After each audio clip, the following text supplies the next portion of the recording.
जिस तरह पीछे लगातार बारिश हुई और अब भी बारिश हुई, पिछली बारिश में किसानों को बहुत भारी नुकसान हुआ, चाहे वो फसलों का था, चाहे मकानों का था, चाहे ट्यूबवेलों का था।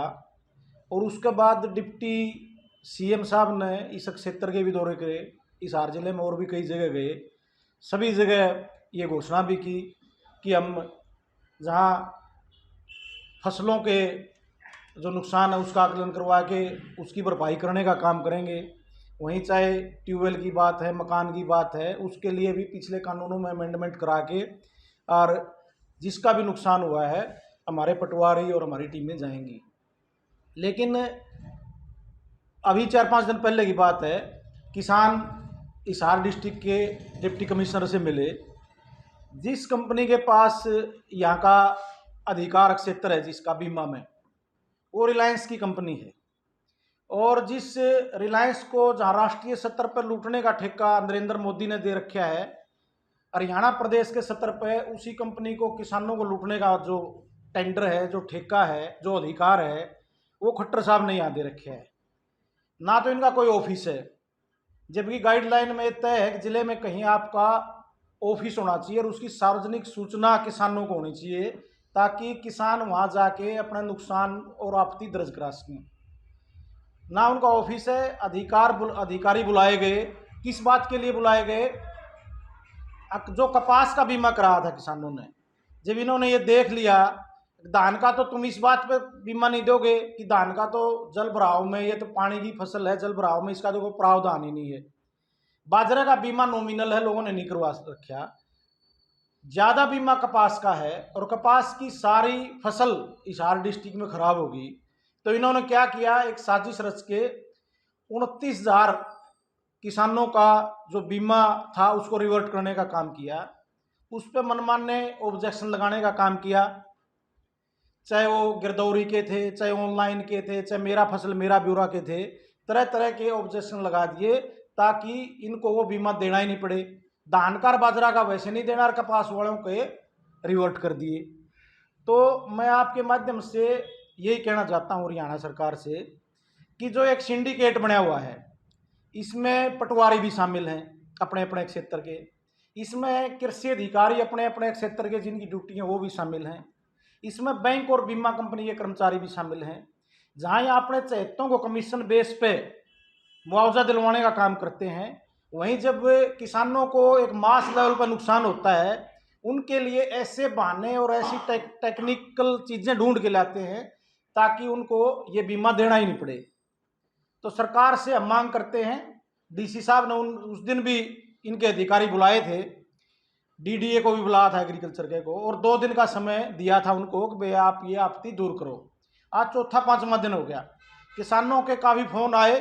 अब पॉलिटिकल बेस पे कोई पार्टी इस मुद्दे को नहीं उठा रही। तो आज हम अपनी पार्टी की ओर से ये मांग करते हैं कि ये जो पैसा देने से बचने के लिए झूठी आपत्तियां किसानों पे लगाई गई हैं, 29,000 किसानों पे, प्रशासन उनको तुरंत बीमा अधिकारियों से मिलके दूर करवाने का काम करे, ताकि ऑलरेडी जो मरे हुए किसान आर्थिक रूप से, उनमें संजीवनी आ सके, वो इस पैसे से अपनी अगली फसल की बिजाई कर सकें, बीज खरीद सकें, खाद खरीद सकें, डीजल खरीद सकें। तो ये मांग हम करते हैं और ये भी मांग करते हैं कि जो बीमा कंपनी के ऑफिस हैं वो न केवल जिला लेवल पे बल्कि तहसील लेवल पर होने चाहिए, ताकि एक कोऑर्डिनेशन वहीं पटवारी हो, वहीं आपकी एग्रीकल्चर का जो उस गांव की ड्यूटी वाला है वो अधिकारी हो, वहीं वो बैंक वाले हों। इनके कोऑर्डिनेशन से जमींदारों को चक्कर न काटने पड़े।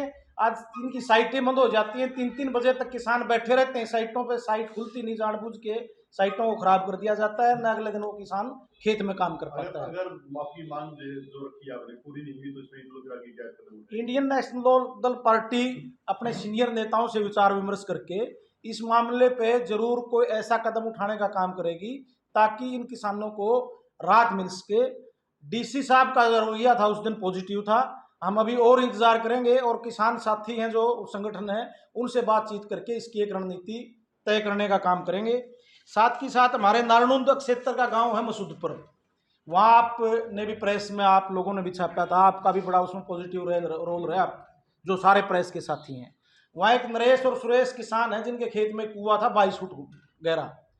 वो सुबह गए, उन्होंने देखा कि उसमें 12 फुट जो कुआं है उसमें दवाइयाँ भरी हुई हैं, वो आंट दिया गया 12 फुट में, जिसमें वो कोई ऐसी दवाई नहीं थी जो एक्सपायर हो गई हो। उनकी एक्सपायरी डेट या तो 23 की थी या 26 की थी। उसमें सिरेंज भी थे, उसमें जो इसके जो बेहोशी के इस टाइप के इंजेक्शन भी थे, सिरेंज भी थी, बहुत सी जो मानव उपयोगी जरूरी जो दवाइयाँ थी वो थी। तो सारे गांव के लोग इकट्ठे हुए, एफआईआर करवाने थाने में गए।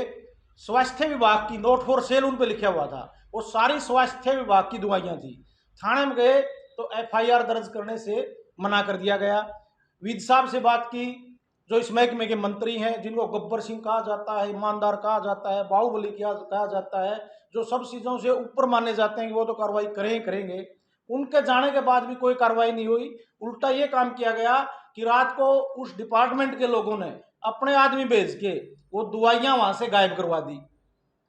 रात को लोग गए गायब, सुबह हो गए तो वो दवाइयाँ गायब मिली। लेकिन फिर भी जो चौहे के नीचे कट्टे भरे हुए थे, फिर भी वो 5-4 कट्टे वहाँ उनके बच गए। और जानबूझ के जब ये उनके मन में ये हो गया कि तुम तो पाक साफ हो गए, दवाइयाँ तो वहाँ से निकल गई तारी, फिर हेल्थ डिपार्टमेंट की वहाँ टीम जाती है ये सोच के कि वहाँ को मिलना तो है नहीं कुछ भी। फिर भी वो कई कट्टे उनको वहाँ से बरामद हो गए। उसके बाद डिपार्टमेंट सिर्फ 7,000 रुपये की चोरी की एफआईआर दर्ज वहाँ करवाता है थाने में जाके, क्योंकि जिसका खेत है उसकी तो एफआईआर करने से मना कर दिया। दवाइयाँ आई कहाँ से? वो सरकार की ही दवाइयाँ थी जो स्वास्थ्य विभाग की थी। किस तरह वो निकाली गई, कहीं बेचने के लिए निकाली गई, अगर बाद में इनको यहाँ से उठा के कहीं बेच देंगे, किस मकसद से निकाली गई है एफआईआर में और जांच अधिकारी का विषय है ये, जिसमें आपके सीएमओ भी और भी हेल्थ के डायरेक्टर साहब भी, डिप्टी डायरेक्टर साहब भी, और जो विजिलेंस है, इकोनॉमिक विंग है जिसकी, वो भी जांच करने का काम कर सकते हैं। लेकिन आज वो लोग आर्थिक के मसूदपुर वाले अपने घर बैठ के, विज साहब ने कोई कार्रवाई नहीं करी, पुलिस वाले ने कोई कार्रवाई नहीं की, 7,000 रुपये की जो मामूली सी चीज़ थी वो उन्होंने सिर्फ उसका पर्चा दर्ज करने का काम किया है। हम ये भी मांग करते हैं कि विज साहब अब तो ग्रीवेंसीज कमेटी के भी अध्यक्ष बना दिए गए हैं, उनके जिले का भी मामला है, उनकी जो रेपुटेशन है, जो उनको छवि है, उसको नुकसान न पहुंचे। इसके लिए ज़रूरी है कि गांव के लोगों की कमेटी से बात करके इसका पूरी तरह से दूध का दूध और पानी का पानी किया जाए, और उन लोगों पर जो दोषी हैं वो दवाई, जो आदमी हमारी जनता है, हमारे लोग हैं जो परेशान हैं बीमारियों से, उनके काम आनी थी, उनको इस तरह फेंकने का काम क्यों किया गया। जी, सड़कों का भी बड़ा बुरा हाल है। सड़कों का तो आप खुद देख रहे हो, आप अभी आए हो, सारे प्रेस के भाई आए हैं, इतने खड्डे हैं कि वैसे तो पुराना जुमला हो गया, आपके गड्ढा में सड़क कहीं कहीं दिखाई दे रही है।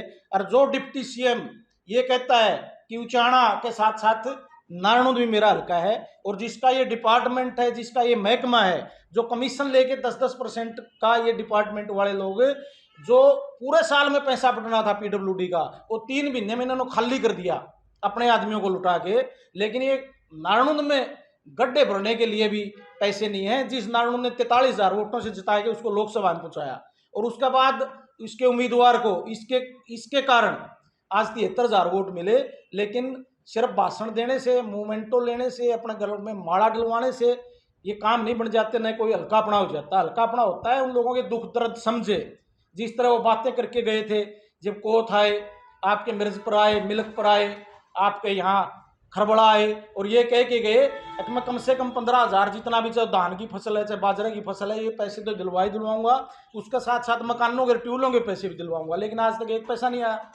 दादा गौतम लगातार आवाज उठा रहे हैं कि हल्का का विकास नहीं हो पा रहा है। दादा गौतम का हल्का का विकास का कोई इंटरेस्ट है ऐसा मेरे को तो नजर नहीं आता। भगवान की दास से मेरे को चंडीगढ़ मिले हैं 2-3 बार सेशन में, एन अवस्था जमा ठाडा न्यू आग्रह है, ठाडा अपना ब्राह्मण दादा जमा तकड़े पड़े हैं। लेकिन हल्का काम चलना है जब 85% उनके गुर्दे फेफड़े खराब हो जाए हैं, क्योंकि लोगों के बीच में आने से डर लगता है। जिनके वोट लिए हैं ये कह के कि आपकी समस्याओं का समाधान करेंगे, नौकरी लगवाएंगे, विकास करवाएंगे, बाईपास बनवाएंगे, गलियां बनवाएंगे, और जो मुआवजे के लिए वो भी आए थे टीम के साथ, अब लोग उनसे भी जवाब मांगेंगे, दादा आपने फसल के लिए बोला था मुआवजा दिलवाने का काम करेंगे। लोगों से बचने का एक तरीका है, उनकी सरकार में पूरी चलती है, क्योंकि सरकार ही उनकी है तो और किसकी चलेगी।